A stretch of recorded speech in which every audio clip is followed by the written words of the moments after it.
देशकं च श्रीजैनसिद्धान्तप्रवेशिकेयं विरचते सर्वमियामिताय।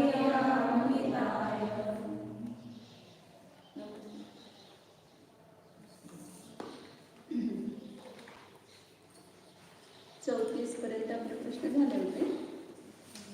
उद्गत द्रव्य कशास म्हणतात तिथून सुरू झालं होतं. उद्गत द्रव्याचं वर्णन.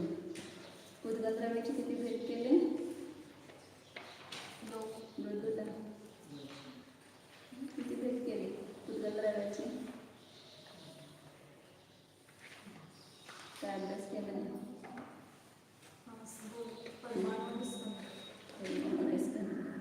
कुठं आहे तुम्ही? काय केलं?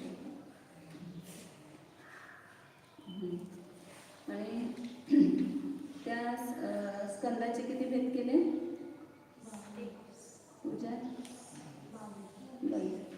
इथे किती सांगितले? 5. कोणते 5 सांगितले?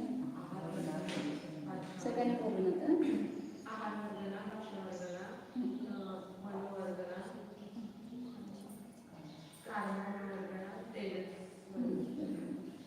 कोण एक सांगत असेल ना त्याला मध्ये कोणी सांगायचं नाही, बोलायचं नाही. ह्या 5 वर्गणीपासून काय काय बनतं सांगितलं. मनोवर्गणीपासून काय बनतं? मनोवर्गणीपासून काय बनतं? द्रव्यमन.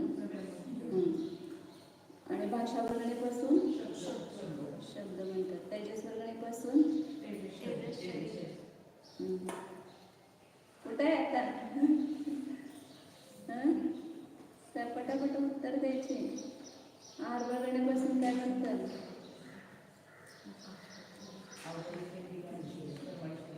हे असं शिकून उपयोग नाही. सगळं यायला पाहिजे. प्रश्न पटापट सांगायला. विसरायचं नाही सगळं. औदारिक शरीर कशास म्हणतात? काय पाठ केले तर मी कायच विचारत नाही. पुढे जाते त्याच अवदार्श म्हणतात. अवदार्श कोणाला असतं?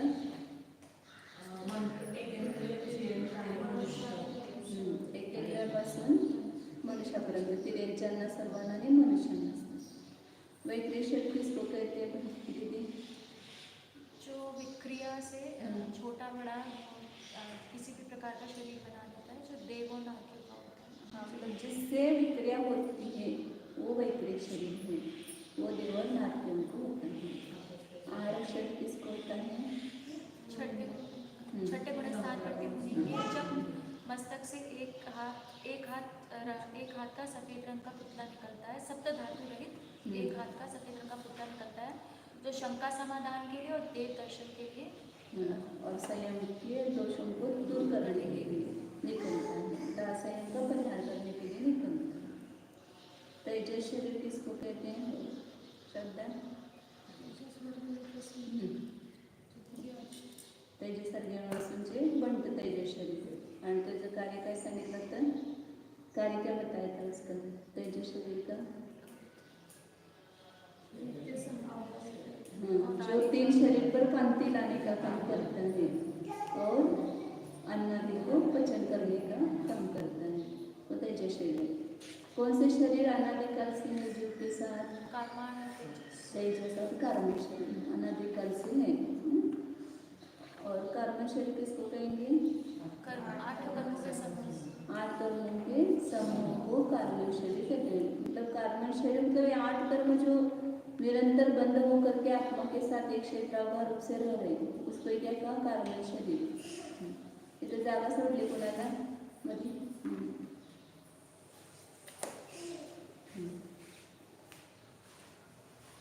पाठ केलं तर शिकून उपयोग आहे. तुम्हाला नाही तर म्हणजे ते जर आपल्याला आलं नाही तर मग आपल्याला कुठं पण काय आलं तर समजणार नाही त्याचं.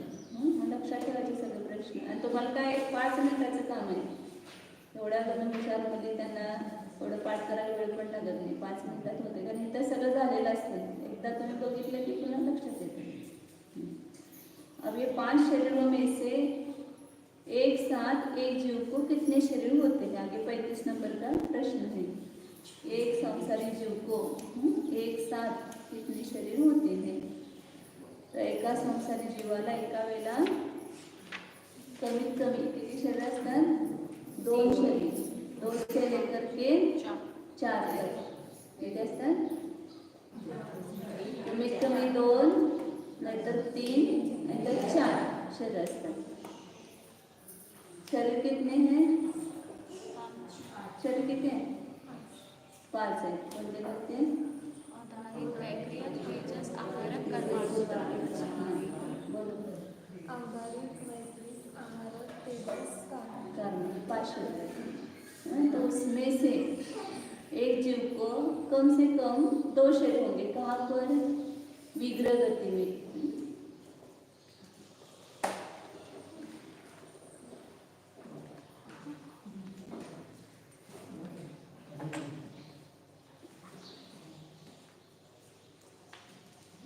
तो 2 शरीर कौन से होते हैं? तेजस और कर्मण। जब जीव एक गति से दूसरी गति में जाता है तो यहाँ औदारिक शरीर छोड़ करके ही चला जाता है ना, तो उसके साथ 2 ही शरीर रहते हैं। कौन से? तेजस और कर्मण। विग्रह गतीमध्ये फक्त 2 समय किंवा 3 समय असे असते। 1 समय, 2 समय किंवा 3 समय. त्यानंतर शरीर असते त्यांना हे शरीर असत नाही.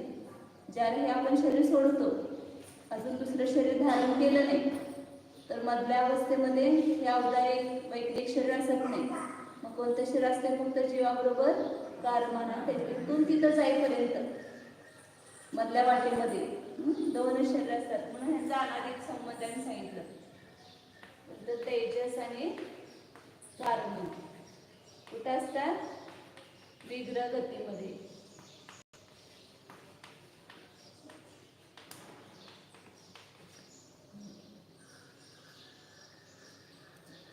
और जब वहां जाकर के उस गति में शरीर धारण करता है तो उस जीव के 3 शरीर हो जाते हैं। जन्म से लेकर के मरण तक कितने शरीर रहते हैं? 3 शरीर. लक्षात येईल आता? चेहरा तुमच्या अशी गंभीर तेवढे आले की असं वाटलं की गोड अवघड वाटायला लागले.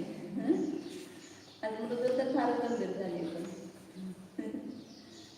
किती शरीर धारण केलं. एकतर मनुष्य शरीरांचे असेल तर कोणतं शरीर धारण करेल?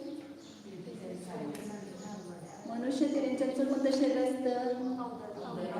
अवदार शरीर. मग अवदार शरीर धारण केलं, तेजस कर्मण आहेच, आणि अवदार शरीर धारण केलं त्या ठिकाणी, तर किती शरीर झाले? आणि देवगतीमध्ये नरगतीमध्ये गेला किती शरीर झाले? तिथं कोणतं शरीर धारण करणार? तिथं वैक्रिक शरीर. त्यांचं वैक्रिक शरीर धारण करणार. तर किती शरीर झाले? 4 तरी. अवतारी सोडणार ना. आता मनुष्य तिर्यांचे होता, वरून देव झाला, तर मनुष्य तिर्यांचे असताना अवतारी तेजस कर्मण शरीर होते. पुन्हा मेल्यानंतर विग्रह गतीमध्ये अवतारी शरीर राहिलं नाही, 2च राहिले, तेजस आणि कर्मण.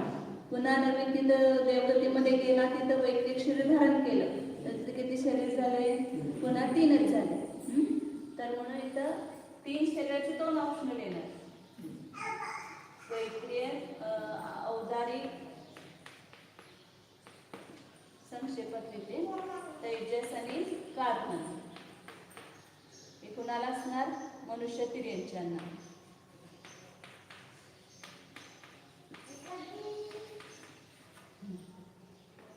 आणि देवदानके असतील तर वैक्रिक, तेजस आणि कर्मण.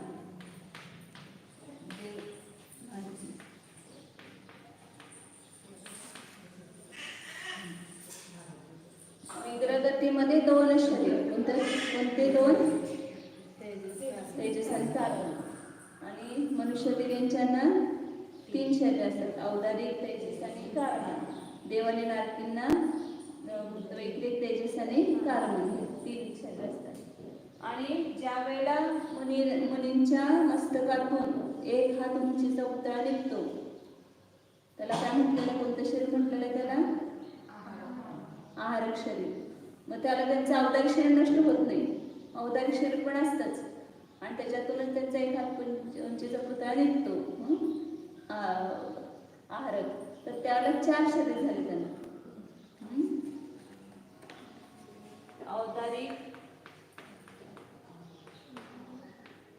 आहारक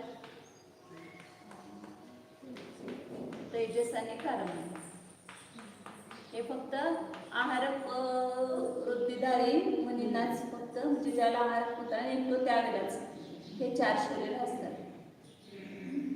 4 पेक्षा जास्त शरीर, 5 शरीर एका वेळेला कुणाला असत नाही. कधी कधी ते हे पण घेतात, म्हणजे विक्रिया करतात ना मनुष्य स्त्रियांची सुद्धा, तर त्यावेळेला असं हे मांडलं जातं. आपण मात्र सगळीकडे हे घेतलं जात नाही.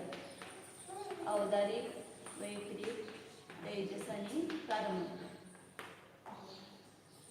विक्रियाच्या द्वारे मनुष्यांतिरेंच्यांना वैक्रिक शरीर होते, परंतु त्यांना वैक्रिक नामकर्माचा उदय असत नाही कोणाला, मनुष्य आणि तिरेंच्यांना. म्हणून हे धरलं जात नाही. परंतु काही आगमामध्ये हे 4 सुद्धा असं मिळतात. औदारिक, तेजस, कार्बन हे 4 असतात म्हणून. म्हणजे मनुष्य ते चक्रवर्ती वगैरे विक्रिया करतात ना, विद्याधर विक्रिया करतात, तर त्याला त्यांना ते शरीर प्राप्त होते, ते वैक्रिक, त्याच्यापासून विक्रिया निर्माण होतात, तर ते वैक्रिक शरीर असतं. परंतु त्यांना वैक्रिक शरीर नामकर्माचा मात्र उदय असत नाही.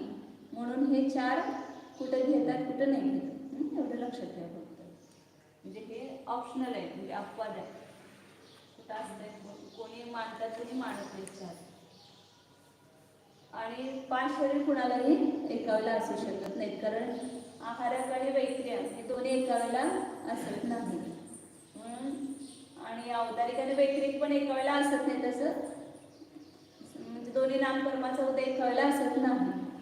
म्हणून औदारिक, आहारक, तेजस, कार्बन हे 4 असतात. 5 शरीर एका वेळेला कोणत्याही जीवाला असत नाही.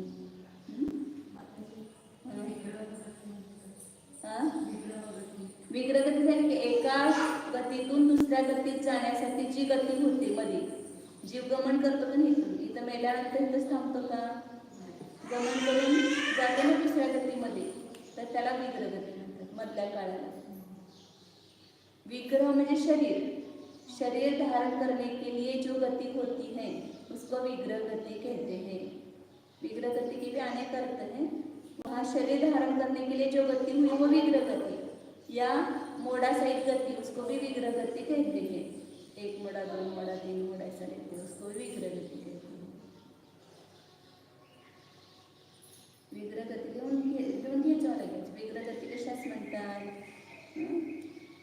एक शरीर सोडून दुसरे शरीर धारण करण्याच्या मध्ये जे दुसरे शरीर धारण करण्यासाठी जे गमन होते त्यास विग्रहगती म्हणतात. म्हणजे ह्या गतीतून त्या गतीत जातो जीव मधल्या गतीत, तर त्याला विग्रहगती म्हणतात.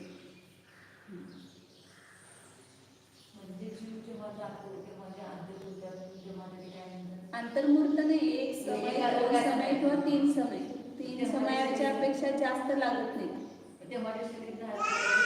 धारणच नाही करत, तिथं शरीरच नसते. तेजस आणि कार्बन शरीर असते, तिथं घेऊनच आलेलं असते बरोबर. फक्त तिथं गती, त्या गतीचं नाव विग्रहगती. शरीर धारण करण्यासाठी जे गमन होतं त्यास विग्रहगती म्हणतात.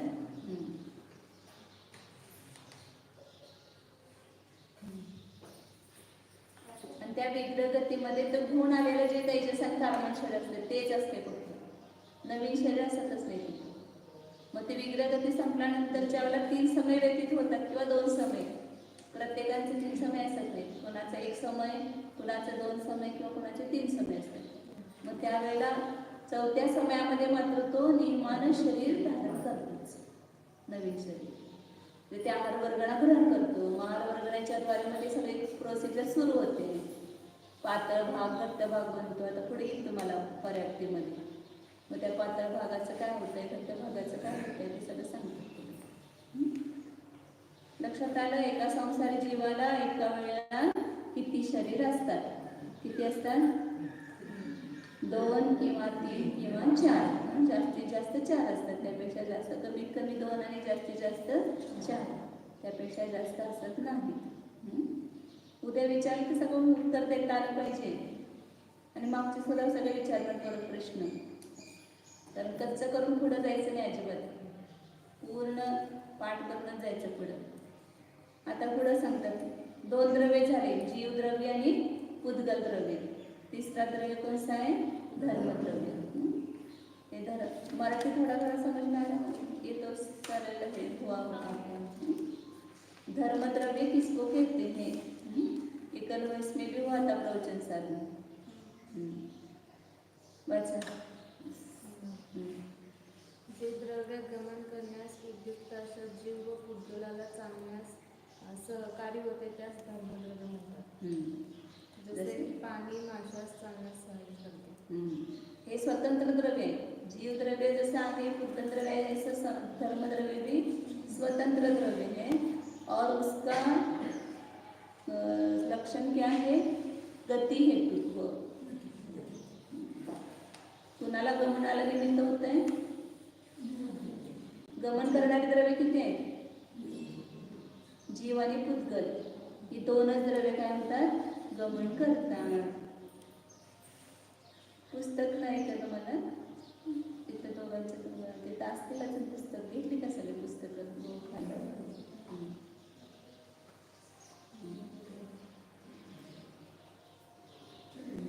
जीव और पुद्गल हे दोन्ही द्रव्य गमन करते हैं.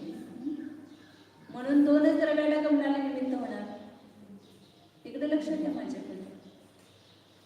जे द्रव्य गमन करण्यास उद्युक्त आहेत असे कोण? जीव आणि पुद्गल. या दोन द्रव्यांना गमन करण्यासाठी जे सहकार्य होते त्यास कोण काय म्हणतात? धर्मद्रव्य म्हणतात. कुणाला निमित्त झालं? जीव आणि पुद्गलांना. कोणत्या जीव पुद्गलांना? जे गमन करण्यास उद्युक्त आहेत. बसले त्यांनी काय गमन करण्याचा विचारच करत नाहीये किंवा गमन करण्यासाठी परिणत झालेले नाही, तर अशा जीव पुद्गलांना जबरदस्ती चला उठा सगळेजण असं म्हणत नाही धर्मद्रव्य. जसं आम्ही चला तिकडं पूजेला चला, ह्याला चला, त्याला चला, आपण एकमेकाला प्रेरित करतो. तसं धर्मद्रव्य आपल्याला प्रेरित करीत नाही. धर्मद्रव्य प्रेरित नहीं करता है. जो जा रहा है गमन करने के लिए उद्युक्त है उनको निमित्त बनेगा, इसलिए उसको उदासीन निमित्त कहते हैं. तो गमन म्हणून शब्द तिथं लावला काय विशेषण?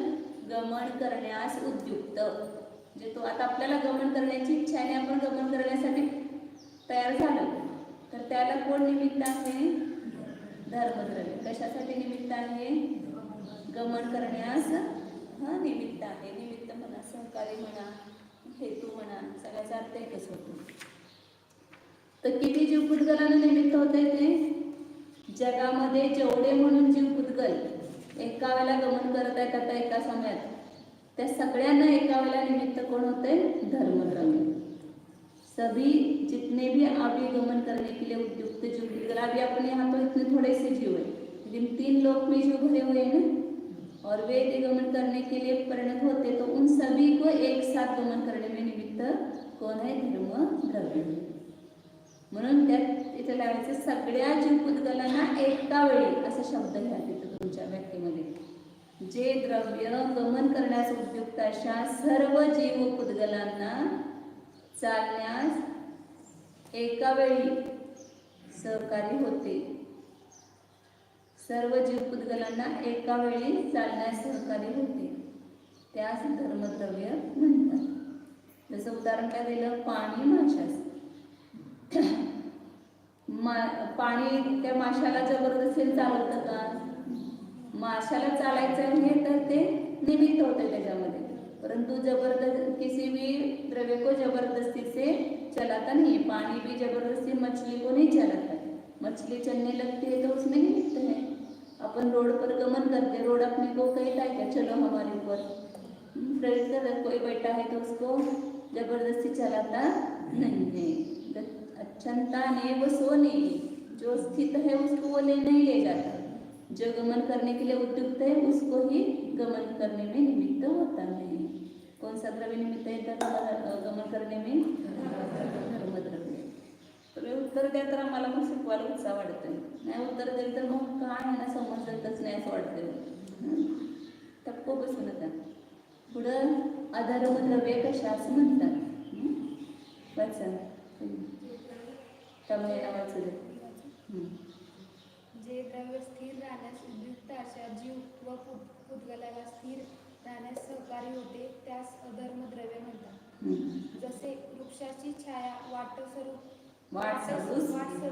स्थिर राहण्यास सहाय्य होते. बस एवढंच. जे द्रव्य स्थिर राहण्यास उद्युक्त, त्याच्या उलट बरोबर. आता गमन करायला लागलेलं आहे, जीव पुद्गल गमन कर रहे हैं, अब उनको स्थिर रहना है. तो कौन सा द्रव्य निमित्त है? अधर्म द्रव्य. माने गमन पूर्वक स्थिर रहने वाले ऐसे जो जीव और पुद्गल हैं, उनको स्थिर रहने के लिए निमित्त कौन है? अधर्म द्रव्य है.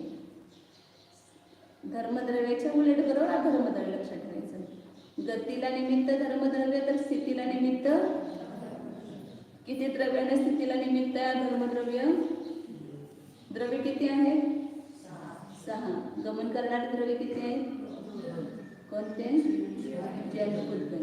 मग गमन करण्यास तेच उद्युक्त होतील की जे गमन करू शकतात. आणि गमनपूर्वक कोण स्थिर राहतील? जीव आणि पुद्गलच. बाकीचे द्रव्य स्थिरच आहेत. शेष द्रव्य स्थिर ही है, उनको स्थिर करने के लिए निमित्त होने की जरूरत नहीं है. जो गमन कर रहा है उसको स्थिर होने के लिए निमित्त होने की आवश्यकता है. तो जो गमन पूर्वक स्थिर रहने के लिए उद्युक्त है, ऐसे जीव पुद्गलों को स्थिर रहने में निमित्त अधर्म द्रव्य है. समजलं नाही तर विचारायचं. आता सातत्याने विचारलं विग्रह गती. आता मला माहित नसेल, तुम्हाला काय माहित आहे किंवा नाही, तुम्ही प्रश्न विचारायचा. जसं उदाहरण काय दिलं? वृक्षाची छाया. आपण ज्याला उन्हाळ्याच्या दिवसामध्ये कुठं तर चाललेलं आहे, आता खूप थकलो, आपण काय म्हणतो? तिथे झाडाची सावली आहे, त्या झाडाच्या सावलीमध्ये आपण बसलो. पूर्वी असे पुष्कळ झाड असतील ना रस्त्याला, बडाची झाडं, पिंपळाची झाडं, त्याची किती छाया मोठी. त्या दिवशी आम्ही बसलो होतो इथं याच्या विहारामध्ये. किती मोठं झाड होतं, एका झाडाने किती जीवांना सावली दिली. झाडं तर काय आहेत? साधू सज्जन व्यक्तीचा तो स्वभाव सांगितलं की सहजपणे दुसऱ्यांना मदत करणे. तर त्याला काहीही प्रयोजन नसताना सुद्धा त्या झाडाची सावली सगळ्यांना छाया देण्यासाठी निमित्त होते, आश्रय देण्यासाठी निमित्त होते. तसं हे धर्मद्रव्य सुद्धा काय आहे? ते काय झाडाची सावली आपल्याला म्हणत नाही बसा तुम्ही माझ्या सावलीखाली. कोण सावलीखाली बसेल त्याला सावली मिळते. तसं कोण गमनपूर्वक स्थिर राहण्यास उद्युक्त आहेत, त्यांना स्थिर राहण्यासाठी निमित्त अधर्मद्रव्य आहे. त्याला जबरदस्ती कुणाला बसवत नाही आणि धर्मद्रव्य जबरदस्ती कुणाला चालवत नाही. जर जबरदस्तीने करत असेल तर काय होईल? दोघांच्या मध्ये भांडण होईल ना. धर्मद्रव्य म्हणणार मी चालवतो चला, आणि अधर्मद्रव्य म्हणणार बसा. मग ते दोघं पण सहज उदासीन निमित्त म्हणतात त्याला. कोण चालत असतील तर चालायला निमित्त धर्मद्रव्य, कोण थांबत असतील तर त्याला थांबायला निमित्त अधर्मद्रव्य आहे. जसं ते झाडाची सावली आणि पाणी जे माशाला चालवण्यासाठी निमित्त आहे. जीव पुद्गलांच्या ठिकाणी गमन रूपाने स्थिरतारूप क्रिया आपापल्या क्रियावती शक्तीचे कार्य आहे. त्या 2 द्रव्यामध्ये क्रियावती शक्ती सांगितली होती परवा. क्रियावती शक्ती आहे म्हणजे हलनचलन करण्याची, एका जागेवर दुसऱ्या जागेवर जाण्याची शक्ती कुणामध्ये आहे? जीव आणि पुद्गलामध्येच आहे. आणि त्यामुळे गमन पण कोण करणार? जीव पुद्गलच. स्थिर पण कोण राहणार? जीव पुद्गलच. त्यामुळे धर्मद्रव्याने अधर्मद्रव्याची व्याख्या करताना लक्षात ठेवायचं, सगळ्या द्रव्यांना निमित्त नाही, फक्त जीव आणि पुद्गलांनाच गमन करण्यास निमित्त आहे आणि स्थिर राहण्यास निमित्त आहे. पुढं या क्रिया त्या द्रव्यामध्ये कोणतेही अन्य धर्म अधर्माधिक द्रव्य उत्पन्न करू शकत नाही. तथापि या क्रिया जीव पुद्गलामध्ये होत असताना धर्माधर्मद्रव्य केवळ निमित्त बाह्य सहकारी असतात. काम होत असताना जे फक्त काय करतात त्या ठिकाणी सावली काय फक्त आपल्याला निमित्त आहे, ती जबरदस्तीने त्याच्यामध्ये काम करत नाही. आता पुढचं द्रव्य आकाश द्रव्य. कितवं द्रव्य हे सांगितलं? 5वं. जीव पुद्गल धर्म अधर्म. म्हणायचं विशेष लक्षण थोडक्यात काय सांगितलं? जीवाचं चैतन्य, पुद्गलाचं विशेष लक्षण काय? स्पर्श रस गंध वर्ण. धर्मद्रव्याचं गमन हेतुत्व, गती हेतुत्व. अधर्मद्रव्याचं स्थिती हेतुत्व. पूर्ण व्याख्या सांगताना हे सगळे सांगायची. गमन करण्यास उद्युक्त असणारा जीव पुद्गलांना चालण्यासाठी जे निमित्त आहे किंवा सहकार्य कार्य आहे ते धर्मद्रव्य आहे. आणि त्यामध्ये 2 शब्द महत्त्वाचे सांगितले तुम्हाला, सर्व जीव भूतगलांना आणि एका वेळी. ते अधर्मद्रव्याला पण लावायचं. सर्व जीव भूतगलांना एका वेळी स्थिर राहण्यास निमित्त. जगामध्ये जेवढे जीव भूतगल एकाला स्थिर राहण्यासाठी निमित्त आहेत. कुठल्या रेल्वे सिग्नल बघितल्यानंतर रेल्वे थांबते. तर आता किती रेल्वे असतील जगामध्ये, एका वेळेला थांबणारे पुष्कळ असतील. ते सगळ्यांना तिथलं सिग्नल जे आहे ते निमित्त होईल. परंतु सगळ्यांना एक निमित्त कोण आहे तर अधर्मद्रव्य.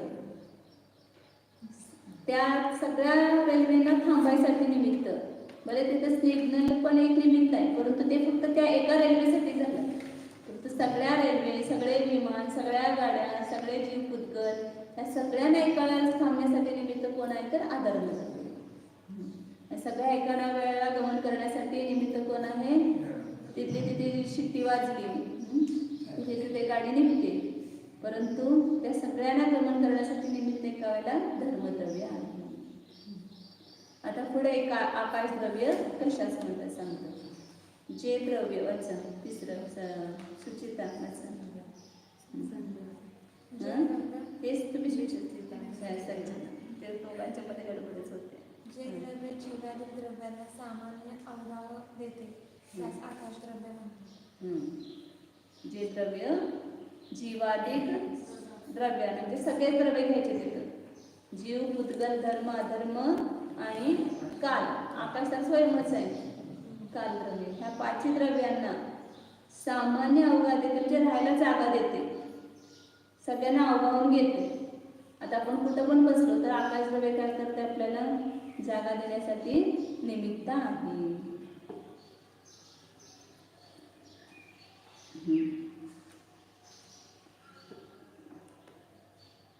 प्रत्येक द्रव्यांचे आपले आपले स्वतंत्र प्रदेश आहेत. मी कुठं आहे, मी कुठं राहतो, कुठं राहतो आपण, जो कुठं आहे आपल्या प्रदेशामध्ये. जीव आपण कुठे गेलो, आपण इथं असलो तर आता आपल्याच प्रदेशात आहे. कुठं गेलो आपण दुसऱ्या गतीमध्ये, देवगतीमध्ये, तिथं पण भले जागा ती बाहेरची, स्वर्ग झाला, नरक झाला, मनुष्य गती ते त्यांची गती आहे. परंतु कुठे गेलं तर आपण जीव कुठं असणार आहे, आपल्या प्रदेशामध्ये. कहीं भी जाएगा तो जीव कहाँ रहेगा, अपने प्रदेशों में रहेगा. अभी हम कहाँ रह रहे हैं, ये बाहर की अपेक्षा से कह रहे कि आप पूरे शरीर में रह रहे हैं, या इस कमरे में रुके हुए हैं, यहाँ बैठे हुए हैं हम, तो ये जमीन हमको जगह दे रहा है बैठने के लिए. लेकिन हम किस में बैठे हुए, हम मतलब चैतन्य. कहाँ है चैतन्य, अपने जीव के प्रदेशों में रहता है. तो कहीं भी जाएगा तो वो अपने स्व में ही रहेगा. लेकिन बाहर की अपेक्षा से उसका आधार कौन है, जब ऐसा विचार करते हैं तब एक तो शरीर में रहता है, एक उत्तर आता है. लेकिन सभी जीव और भूतगल, धर्म, काल द्रव्यों को रहने के लिए कौन जगह देता है, तो आकाश द्रव्य देता है. क्योंकि आकाश द्रव्य सबसे बड़ा द्रव्य है. जो जगह देने वाला है वो बड़ा चाहिए. अब जैसे कमरा छोटा है और आप बड़े हैं तो उसमें रह सकते हैं क्या, नहीं रह सकते हैं. जैसे अभी 5 पे 5 का जगह है, कमरा है, तो 10 व्यक्ति रुकेंगे क्या उसमें, नहीं रुकेंगे. तो जगह देने वाले द्रव्य बड़ा होना चाहिए और जो उसमें आधे मत कहते उसको वो छोटा होना चाहिए. तो यह सबसे बड़ा द्रव्य कौन सा है, आकाश द्रव्य. इसलिए आकाश द्रव्य सभी जितने भी जगत में द्रव्य है, जीव, भूतगल, धर्म, अधर्म और काल द्रव्य. जीव द्रव्य कितने अनंत, भूतगल अनंत है. सभी को एक साथ अवगा देने में निमित्त कौन है, आकाश द्रव्य. अपने को जगह देता है कौन, आकाश द्रव्य. हम दूसरे को जगह नहीं देते और दूसरा अपने को जगह नहीं देता है. हम आपके गांव आए और आपने आपका कमरा दिया रहने के लिए, तो आप क्या बोलते हैं कि हमारे घर में रह रहे हैं, माता जी कहाँ रहते हैं, हमारे पाटिल के घर में रहते हैं. तो आपने जगह दी हमको, किसने जगह दी, तो किसकी है जगह किसकी होती है, आकाश द्रव्य की.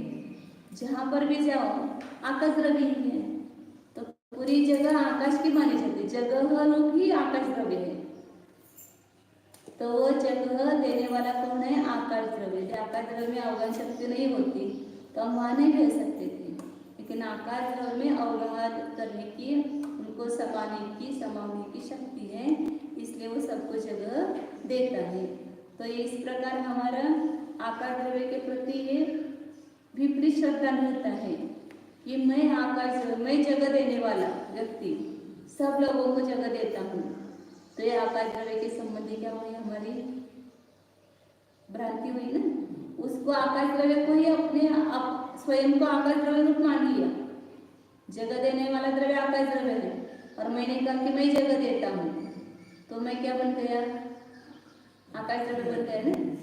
तो इस प्रकार हम अन्य द्रव्य को अपने रूप अपने को मानते हैं, आकाश द्रव्य रूप। मैंने सबको गमन कराया, शिखर जी की 100 लोगों की यात्रा मैंने की, या इतने लोगों का हमने यात्रा कराई। तो यहाँ पर यात्रा कराई तो गमन कराया, तो गमन कौन द्रव्य करता है? स्वयं जीव पुद्गल। और उसमें निमित्त कौन होता है? धर्म। तुम धर्म द्रव्य हो क्या? तो तुमने कैसे उनका गमन कराया? तो आप भी निमित्त हो, उसमें घबराना नहीं है, आप भी उसमें कौन हो? एक निमित्त। लेकिन धर्म द्रव्य जो है वह सभी का गमन करने में एक साथ निमित्त होता है। और आप उतने मतलब आप निमित्त मतलब क्या कि आपने भावना की इतने जीवों की मैं यात्रा कराऊंगा तो आपको पुण्य मिला, लेकिन उसमें आप अहंकार करेंगे कि मैं इतने जीवों की यात्रा कराई मैंने, तो उसका आपका पुण्य कम हो जाएगा। यदि निष्प्रभ भावना से, निरपेक्ष भावना से और उसमें अहंकार न करते हुए आपने काम किया धर्म का, तो उसका पुण्य बहुत गुना मिलता है। और लेकिन हमने रोज पूजा कौन करता है? मैं ही करता हूँ, कोई नहीं आता पूजा करने के लिए, आपका पुण्य कम हो गया। पूजा करना मेरा कर्तव्य है, मैंने अपने परिणामों की विशुद्धि के लिए पूजा की है, दूसरों को दिखाने के लिए पूजा नहीं की है, तो आपको पुण्य अच्छा मिलेगा। मतलब हम कमाई कैसे करना ये पता नहीं, लौकिक में आपको पैसे कैसे कमाना ही पता है, लेकिन धर्म कैसे कमाना ही पता नहीं। सहजता से जो धर्म मिलता है उसके लिए हम क्या करते? उल्टा ज्यादा मिलने वाला था, लेकिन ऐसे भाव हमने किए कि जिससे पुण्य कम हो गए। वही कार्य आप जिस भावना से कर रहे हैं उसके ऊपर से उसके पुण्य का अनुभव जो है वो बनता है आपको। तो आपने इतना भगवान की भक्ति पूर्वक अपने परिणामों की विशुद्धि के लिए कोई भी काम किया, मैं ये सब काम करूँगा, कोई नहीं करता है समझ का, तो आपको ये सब मिलेगा पुण्य, उनको नहीं मिलेगा। तो आप प्रॉफिट आपको मिल रहा है तो आप क्यों दुखी हो रहे हैं उसमें? सब कुछ हम ही करेंगे क्या? ऐसा भाव आता आहे ना, होतं की नाही भाव? आम्हीच 5-6 सगळं करतो, तुम्हाला सगळ्यांना 5-6 जणांना पुण्य मिळणार, जे करत नाही त्याला पुण्य संपत्ती कोण मिळवाले? आपण संपत्ती मिळवा लागलो। जो पुण्य कमाता है बहुत बड़ा पुण्य कमाता है, वो संपत्ति प्राप्त कर रहा है, भले आज उसको कोई भी एक भी पैसा नहीं मिल रहा है उसका मुबदला, लेकिन वो बहुत गुना पुण्य कमा रहा है। तो पैसा लेकर के करेगा तो इतना पुण्य नहीं बनेगा, और बिना पैसा लेकर के बिना निरपेक्ष भाव से करेगा तो असंख्यात गुना पुण्य उसको मिलेगा। धर्म क्षेत्र है, धर्म कार्य करके उसके बदले में हमें कुछ मिले, ऐसे भावना कभी भी नहीं करना है। और ऐसा मतलब धर्म का जो भी है, सिखाना है, पूजा करना है, ये करना है, उसका हम पैसा लेंगे तो निर्माल्य जैसा हो गया, निर्माल्य खा रहे हैं। तो धर्म कार्य करके कभी पैसा नहीं कमाना। पैसा कमाने के लिए पाप जो भी करना है आपको, मतलब पाप मतलब बाहर का लौकिक काम करके पैसा कमाओ, लेकिन धर्म कार्य करके पैसा उसमें इतना हम दान कमाएंगे तो उसमें इतना हम प्रॉफिट हमको मिलना चाहिए, तो ऐसा पैसा कमाएंगे वो उससे अपना भला नहीं होता है। तो क्या चल रहा था यहाँ पर? ये आकाश द्रव्य का चल रहा था कि जगह देने वाला द्रव्य कौन सा है? आकाश द्रव्य। कितने लोग चित्रव्यों को जगह देता है? सभी, जीव, पुद्गल, धर्म, अधर्म, काल द्रव्य, सभी को एक साथ जगह देता है, अवगाह देता है। तो प्रत्येक द्रव्य अपने अपने प्रदेश में रहते हैं। अवगाह देता ये भी निमित्त ही है ना, वो कोई अपने को मतलब जगह देता मतलब अपने प्रदेशों को नहीं देता है, लेकिन वह बड़ा होने से अपने आप को उसके साथ सबकी जगह देने में निमित्त बनता है। नहीं तो वो हमारे जो आत्म प्रदेश है वो रहे तो इस आकाश द्रव्य उनको के कोई साथ, वो रहे तो इस आकाश द्रव्य के नीचे ही रहे ना। आकाश द्रव्य बाहर का निमित्त हो गया, लेकिन अपने स्वतंत्र प्रदेश है कि नहीं है। आकाश के प्रदेश मतलब हमारे प्रदेश नहीं है। जीव के प्रदेश स्वतंत्र है, उसकी जगह है स्वतंत्र। हमारा प्रदेश मतलब ही हमारी जगह है। हमारा चैतन्य कहाँ रहता है? आकाश के प्रदेश में रहता है क्या? नहीं, जैसे ये मोबाइल के अलग सारे प्रदेश है, ये ऐसे हमारे जीव के बहुत सारे प्रदेश है, बट ये यहाँ रह रहा है तो इतने जगह इतने स्थान, ये स्थान तो हमें आकाश द्रव्य में दिया ना। वो ऐसे बाहर हमारे वो ऐसे- मतलब आकाश के प्रदेश अलग है, जीव के प्रदेश अलग है।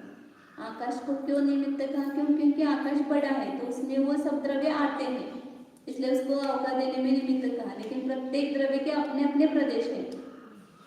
आकाश के प्रदेश मतलब उनके प्रदेश नहीं है। जैसे अभी पुस्तक, इसके प्रदेश स्वतंत्र है। ये टेबल पर रखी है इसलिए हमने क्या कहा? टेबल ने इसको जगह दी, लेकिन इसके स्वतंत्र अपने प्रदेश है कि नहीं है? स्वतंत्र इसके प्रदेश है ना। तो इसी प्रकार सभी द्रव्यों के अपने अपने प्रदेश हैं। धर्म द्रव्य के असंख्य नहीं तो वो द्रव्य नहीं होगा, यदि प्रदेश ही नहीं होंगे तो द्रव्य नहीं कहलाएगा। तो जीव द्रव्य, अब यहाँ से हम निकल जाते हैं, मतलब क्या लेके जाते हैं? द्रव्य सहित जाते हैं। जो जीव के प्रदेश है और उसमें जो अनंत गुण है वो यहाँ से निकल जाते हैं। जब जीव यहाँ से निकल जाता है तो अपनी जगह लेकर के गए ना जीव, फिर जहाँ जाएगा वहाँ पर वापिस आकाश द्रव्य है, तो बाह्य निमित्त उसको आकाश द्रव्य होगा। और अंतरंग कौन है? तो अपने स्वयं के प्रदेश में। हम अपने स्वयं के प्रदेश में रहते हैं। अब यहाँ बैठे तो भी हमारे स्वयं के प्रदेश में है। मतलब हमारे रूम में जाएंगे तो अपने प्रदेश में ही बैठेंगे, लेकिन बाहर जो जगह होगी उसको हम क्या कहेंगे? इसमें हम रह रहे हैं, तो ये व्यवहार से कहा जाएगा। अभी मंदिर में बैठे हैं, फिर बाद में बैठेंगे रूम में, तो मंदिर में जीव अलग था और रूम में अलग है क्या जीव? वही जीव, वही जीव के प्रदेश यहाँ है, वही जीव के प्रदेश वहाँ जाएंगे। जहाँ भी हम जाएंगे अपने प्रदेशों को लेकर ही जाएंगे, क्योंकि द्रव्य अपने प्रदेशों को छोड़कर रहता ही नहीं, अपने अपने प्रदेश में ही रहता है। प्रत्येक द्रव्य के अपना स्वद्रव्य, स्वक्षेत्र, स्वकाल और स्वभाव होता है। प्रत्येक वस्तु स्वचतुष्टयमय होती है। उसको बोलते स्वचतुष्टय। प्रत्येक द्रव्य अपना अपना द्रव्य है, जीव द्रव्य है, उसके अपने असंख्यात प्रदेश है। लोकाकाश प्रमाण असंख्यात प्रदेश जीव के है, वो स्वक्षेत्र हो गया। और स्वकाल, प्रत्येक द्रव्य अपने अपने पर्याय में रहता है। बाहर के 8 बजे कितने बजे है उस काल में हम नहीं है, हम अपनी पर्याय में है अवस्थित।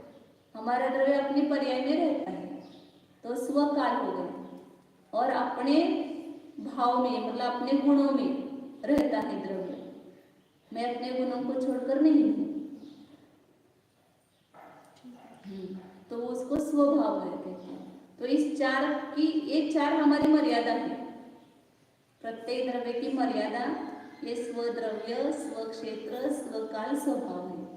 एक द्रव्य अपनी मर्यादा छोड़ करके दूसरे पर द्रव्य में, पर क्षेत्र में, पर काल में, पर भाव में जाता नहीं है। भले हम आकाश में रह रहे, लेकिन आकाश रूप हुए क्या? नहीं हुए। हम अपने क्षेत्र में रह रहे, बाहर के आधार की अपेक्षा से हम कह रहे कि आकाश में रह रहे। स्वद्रव्य का क्या बताया? स्वद्रव्य मतलब जिसका जो द्रव्य होगा वो स्वद्रव्य। जीव है तो जीव द्रव्य, पुद्गल है स्पर्श रस गंध वर्णम है तो वो स्वद्रव्य पुद्गल द्रव्य हो गया। और इसे क्या बोलते हैं? चतुष्टय। हाँ, स्वचतुष्टय। यह वस्तु की मर्यादा है। वस्तु हमेशा उसके अपना अपना द्रव्य होता है, अपना क्षेत्र होता है, अपना काल और अपना भाव होता है। इसके बाहर वस्तु नहीं होती है। किसी भी वस्तु को देखना, इस चार में देखो उसका द्रव्य कौन सा है, उसका क्षेत्र क्या है, उसका काल क्या है, उसका भाव क्या है, तो पूरी वस्तु अपने को पकड़ में आएगी। अभी अपना आत्मा को पकड़ना है तो चारों पकड़ो, तो आत्मा समझ में आ गया आपको। एक जैसे उदाहरण देके समझाना। कोई अभी ध्यान कर रहे हैं तो यहाँ पर ये जीव द्रव्य जो जान रहा है ना, ये भी मैं हूँ, ये मेरा स्वद्रव्य हो गया। तो इस आत्मा के जो प्रदेश है इस शरीर में, आत्मा के प्रदेश अलग है ना, वो मेरा स्व क्षेत्र है, इसी में मैं रहता हूँ, स्व क्षेत्र में। अब वर्तमान में जो भी जानन रूप परिणमन चल रहा है उसमें ही जीव द्रव्य है, उस परिणमन में ही ये मैं स्व काल में हूँ, अपने काल में हूँ। और जो ज्ञान दर्शन आदि अनंत गुण है वो ये अपना भाव हो गया, उसमें ही मैं स्थित हूँ। शरीर के द्रव्य में मैं नहीं हूँ, भले शरीर के पास हूँ, इसलिए शरीर का पड़ोसी कहा जाता है, लेकिन शरीर का पुद्गल द्रव्य स्वतंत्र है, शरीर का क्षेत्र स्वतंत्र है, उसके प्रदेश स्वतंत्र है, उस प्रदेश के पास अपने प्रदेश है, ये पुद्गल के प्रदेश है सब, इसके पास ही जीव के भी प्रदेश है। मूर्ति के आपको नहीं दिख रहे हैं जीव के प्रदेश, तो जीव और पुद्गल के प्रदेश आपस में मिले हुए हैं। हाँ एक जगह रहते हैं ना, एक क्षेत्रावधान होता है, जहाँ जहाँ पुद्गल के प्रदेश है, अंदर भीतर सब बाहर, पूरे जीव का प्रदेश उसको व्याप्त करके रह रहा है।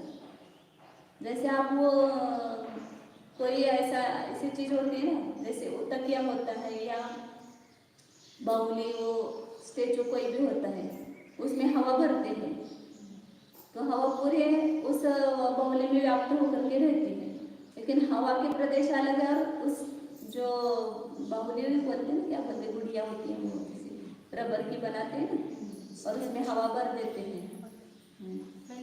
हाँ, तो हवा ने उस पूरी उसको जगह रोकी है, लेकिन वो हवा अलग है और वो जो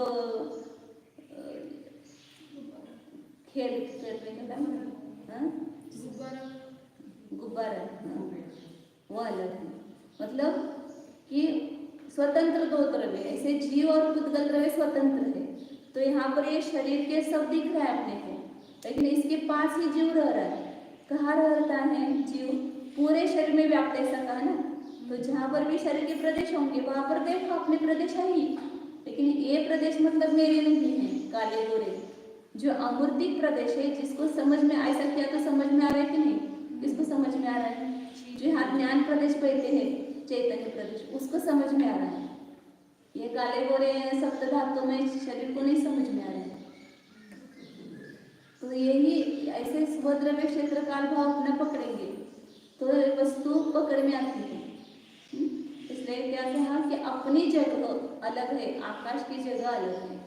अपनी जगह में अपने प्रदेश जिसमें चैतन्य रहता है वो जीव के स्व प्रदेश है।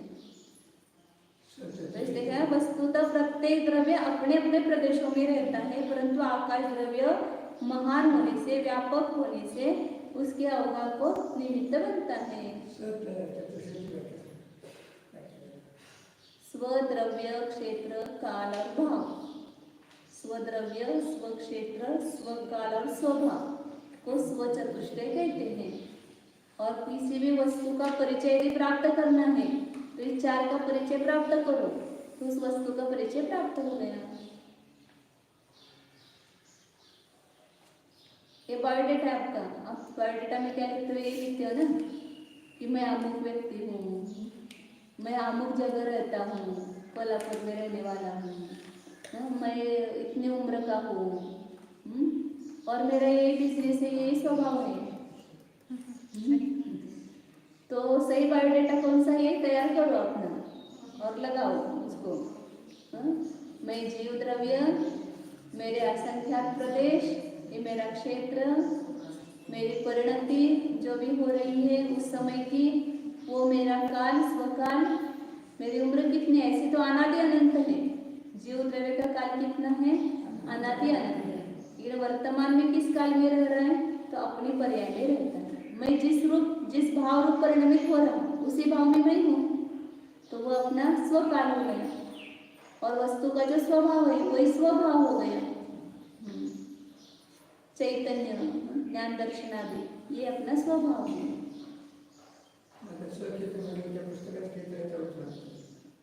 ये पुस्तक का स्वद्रव्य क्षेत्र भाव काल भाव क्या है?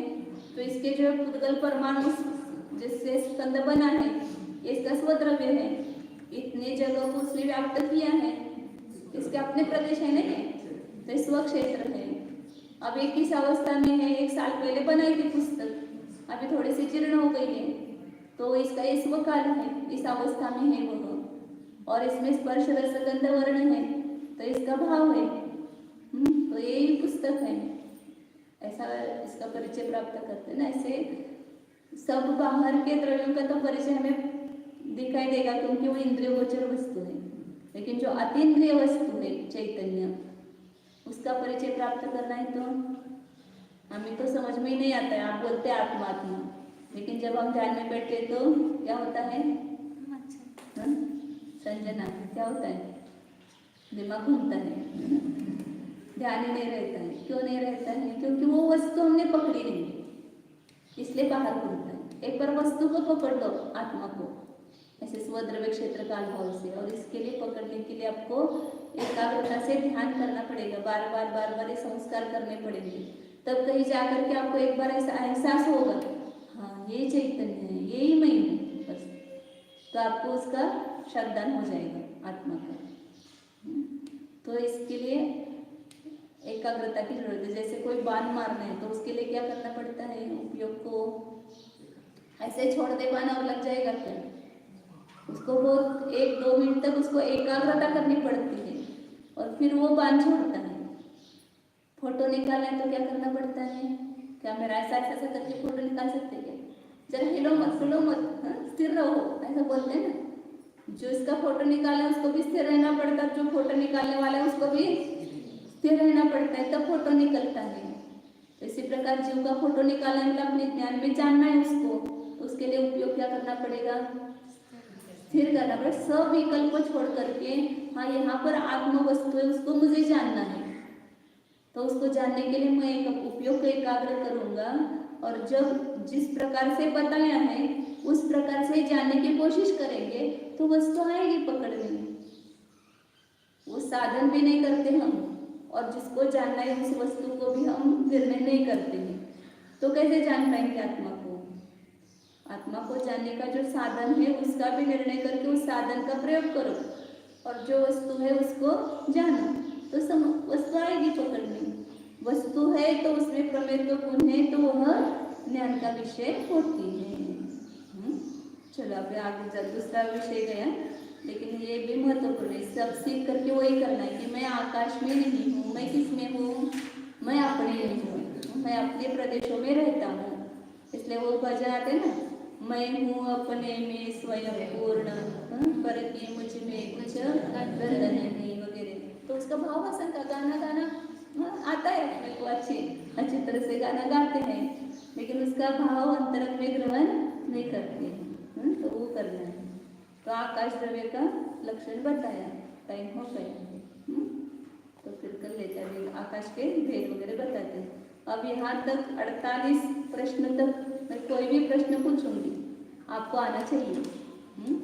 बिना अभ्यास किए, बिना अध्ययन किया, चिंतन मनन भी नहीं करेंगे। आप चिंतन मनन भी करेंगे तो आपको आएगा, क्या पढ़ाया था आज, 5 मिनट बैठ करके चिंतन करो, अमुक पढ़ा नहीं, आपको याद आ रहा है, फिर पुस्तक निकाल करके देखो, ये पढ़ाया था, तो फिर आपको आएगा। क्योंकि यहाँ पर ही मैं बार 2-3 बार तो लेती हूँ आपको वापिस, तो यहाँ पर ही आपको याद होना चाहिए।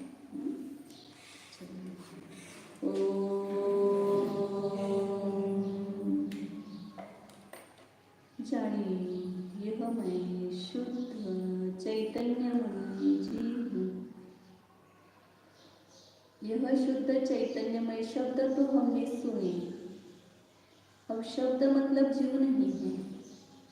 शब्द जिस वस्तु को बता रहा है उस वस्तु को देखिए, वो वस्तु यहीं पर इसी शरीर में विद्यमान है, शरीर से बाहर नहीं है। खोजने के लिए आपको सरल हो गया, शरीर में जीव है तो बाहर देखना बंद कर दो, अब शरीर में देखो।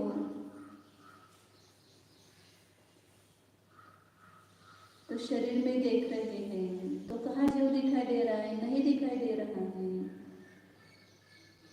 उसको स्वरूप से जैसा उसका स्वरूप बताया वैसा ग्रहण कीजिए। शरीर मतलब जीव नहीं है, शरीर के पास जो चैतन्य के प्रदेश है, चैतन्यमय प्रदेश है, वह जीव है। तो देखो, ढूंढो शरीर के पास में। शरीर के बाहर नहीं है तो खोज कहाँ करनी है? शरीर में करनी है। और शरीर भी जीव नहीं है, शरीर के पास है तो पास ढूंढो उसको। तो जहाँ शरीर के प्रदेश है उसी के पड़ोस में पूरे एक क्षेत्रावगाह रूप से चैतन्यमय अमूर्तिक प्रदेश है। और इस चैतन्य का हमें अनुभव हो रहा है, हम देख रहे हैं, जान रहे हैं, अनुभव कर रहे हैं, प्रतीति कर रहे हैं। तो ये कौन कर रहा है? ये जीव ही तो काम कर रहा है। तो जो जान रहा है वही मैं हूँ।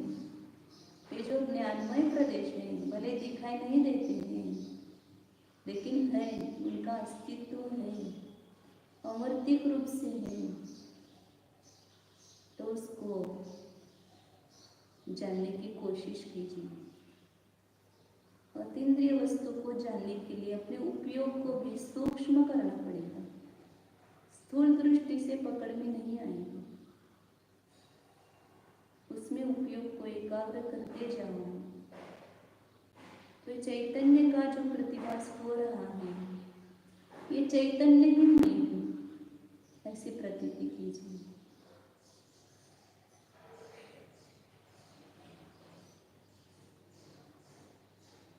शुद्ध चैतन्य सत्ता स्वरूपो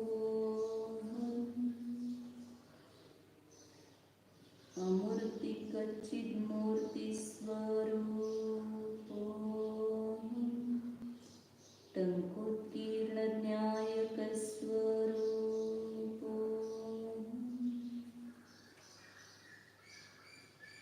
अखंड स्वरूपो ज्ञानानंद स्वरूपो शुद्धो एको ध्रुवो